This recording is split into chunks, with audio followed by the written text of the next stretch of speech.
بسم الله الرحمن الرحيم. الحمد لله رب العالمين، الرحمن الرحيم، مالك يوم الدين. إياك نعبد وإياك نستعين. اهدنا الصراط المستقيم، صراط الذين أنعمت عليهم غير المغضوب عليهم ولا الضالين.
Assalamualaikum warahmatullahi wabarakatuh. Bismillahirrahmanirrahim. Alhamdulillahirabbil alamin ala kulli halin wa ala kulli ni'matin. Allahumma sholli wa sallim wa barik ala sayyidina Muhammad. Rabbi shrah li sadri wa yassir li amri wahlul 'uqdatam min lisani yafqahu qawli. Qala Allah Ta'ala fil Qur'anil Karim. Bismillahirrahmanirrahim. Ya ayyuhalladzina amanu kutiba alaikumus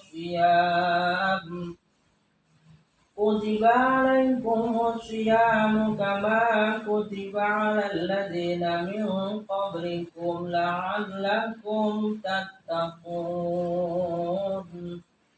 Shadaqallahul azim. Amma ba'du. Pemirsa Soimin, Soimah rahimakumullah.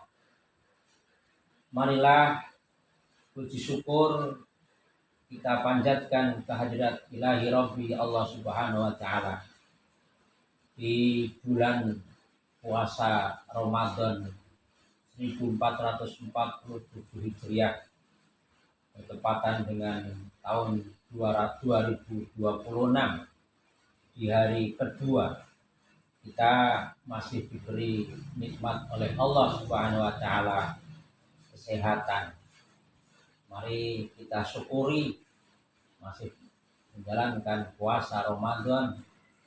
Semoga dengan rasa syukur kita Allah tingkatkan nikmatnya dengan baca hamdalah alhamdulillahirabbil alamin.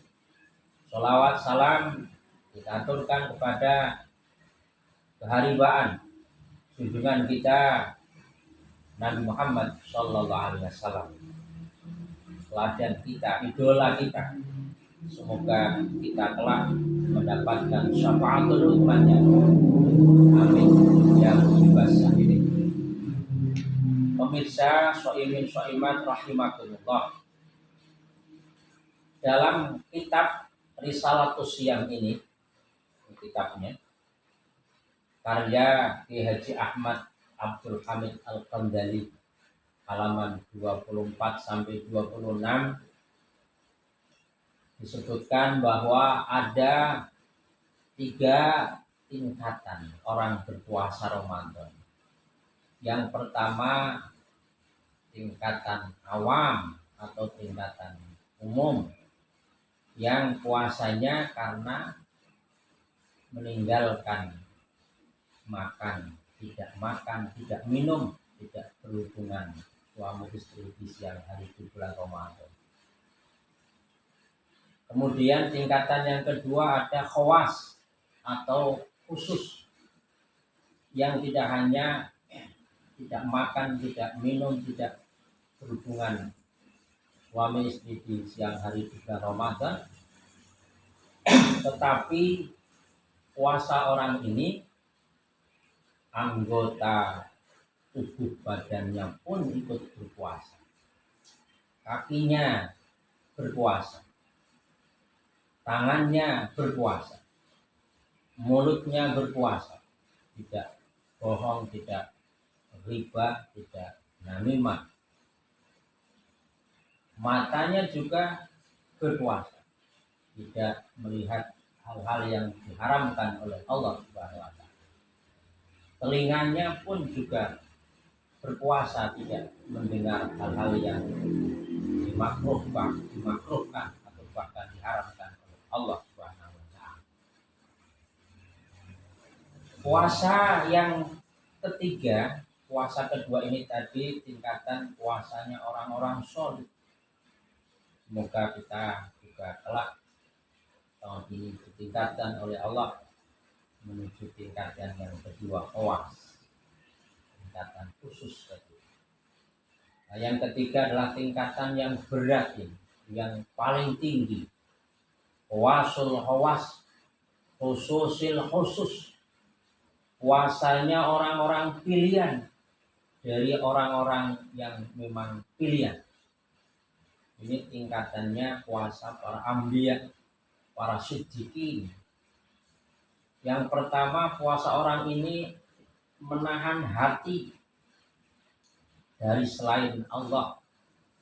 Hatinya tidak sibuk dengan selain Allah, tidak larut dalam ambisi dunia, riya, ujub atau cinta berlebihan pada makhluk. Fokus batinnya hanya kepada Allah. Zikir, muraqabah, dan kehadiran hati atau hudur. Imam Al-Ghazali, sang hujjatul Islam, mengarang kitab Ihya Ulumuddin yang monumental itu, puasa hati dari selain Allah dan dari segala pikiran duniawi.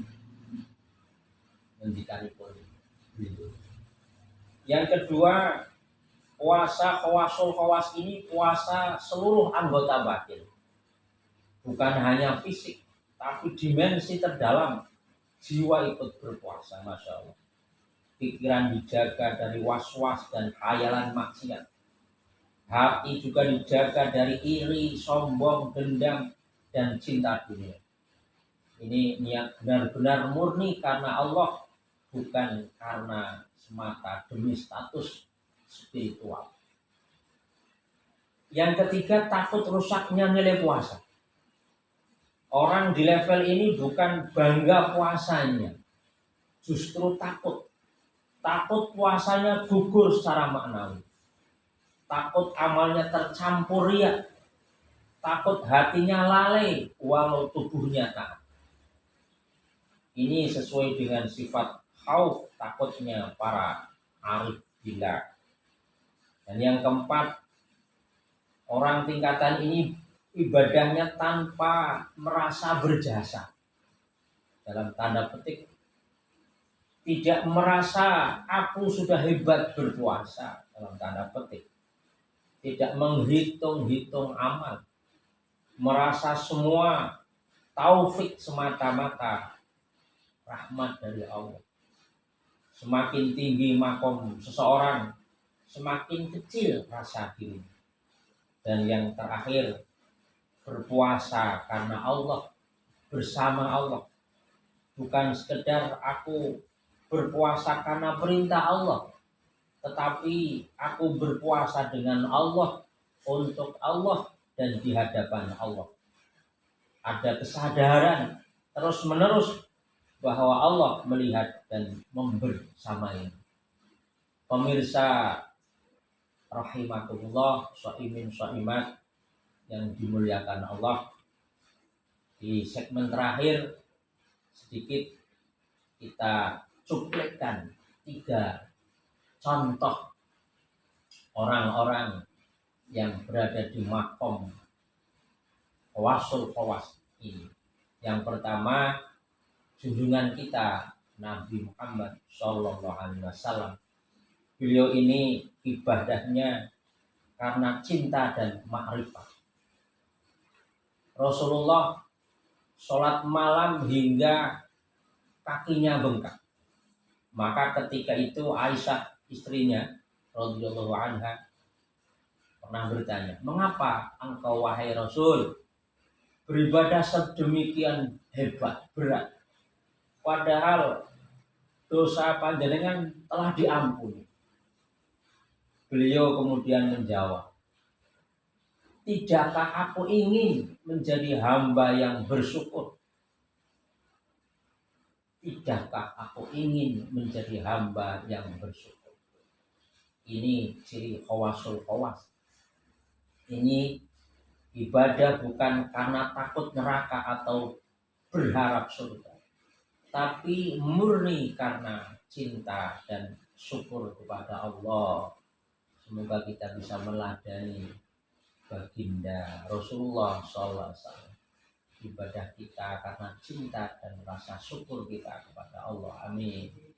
Yang kedua, ada contoh lagi dari Sayyidina Abu Bakar Siddiq radhiyallahu an, yang hatinya selalu hadir.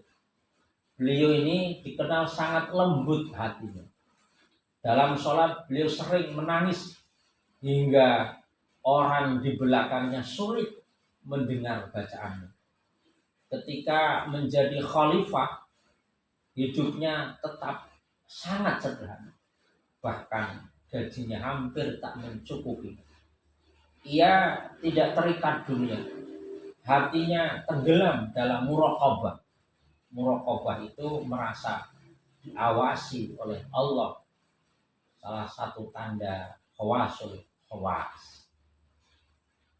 Yang terakhir, yang ketiga, Sayyidina Ali bin Abi Thalib karamallahu wajhah, menantu Rasulullah yang diberi gelar Babullah, karena suatu saat Rasulullah pernah menyampaikan, "Ana Madinatul ilmi wa Ali babuha." Saya gudangnya ilmu dan Sayyidina Ali pintunya. Pernah suatu saat beliau dipisahkan, pernah terkena anak panah di kakinya. Para sahabat kesulitan untuk mencabutnya karena sangat sakit. Tapi oleh Imam Ali ini, beliau ngendikan, "Cabutlah panah itu ketika nanti saya sholat." Akhirnya dicabutlah saat beliau sholat itu. Dan beliau Masya Allah tidak merasakan apapun. Bukan karena kebal rasa sakit katanya, tapi karena fana. Beliau itu fana, lenyapnya kesadaran diri dalam kehadiran bersama Allah Subhanahu wa taala. Masya Allah. Demikian, semoga kalau tingkatan ketiga ini memang sulit, berat, paling tinggi, kita tidak bisa, paling tidak menjadi pengetahuan bagi kita. Dan kita di tahun ini dan seterusnya bisa meningkat di makom khawas atau khusus. Ibadah puasa kita tidak hanya makan, tidak hanya meninggalkan makan, tidak hanya meninggalkan minum dan berhubungan bagi suami istri di siang hari di bulan Ramadan, tapi anggota tubuh kita pun berpuasa. Demikian semoga bermanfaat. Ketupat tujuh sandan wonten lepat nyuwun pangapunten. Wallahul muwaffiq ila aqwamit thoriq. Assalamualaikum warahmatullahi wabarakatuh.